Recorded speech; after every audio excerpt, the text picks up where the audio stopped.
My dear students, তোমাদের আজ history থেকে একটি প্রশ্নের আমি উত্তর দেব। প্রশ্নটি হল, আদিম মানুষ আগুন জ্বালতে পারায় কি সুবিধে হয়েছিল?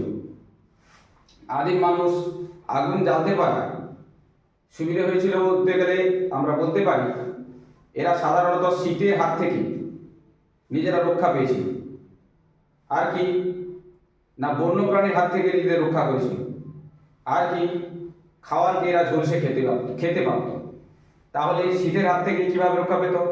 না, আগুন জ্বালিয়ে তারা কি করতো? তাপ নিত শীতের দিনে, যার ফলে তারা ঠান্ডা থেকে কিছুটা নিজেদেরকে মুক্তি পেতে পেরেছিল বা মুক্তি দিতে পেরেছিল। আর কি না, যে কোনো বন্য প্রাণী তাহলে কি হয় না, আগুনকে দেখলেই ভয় পায়। তাহলে ওই বন্য প্রাণী আগুন জ্বালানোর সঙ্গে সঙ্গে আগুনের মশাল তৈরি করে বন্য প্রাণীকে তারা ভয় দেখাতে পারত। আর কি না, আগে আদিম মানুষ কাঁচা মাংস খেত, সেই মাংসকে তারা কি করতো? আগুনে ঝলসে তারা খেতে পারত, যা খুব সহজে হজম হয়ে যেত। তাই এই সুবিধাগুলো তারা পেয়েছিল আগুন জ্বালতে পেরে। তাহলে নিশ্চয়ই তোমরা বুঝতে পারলে।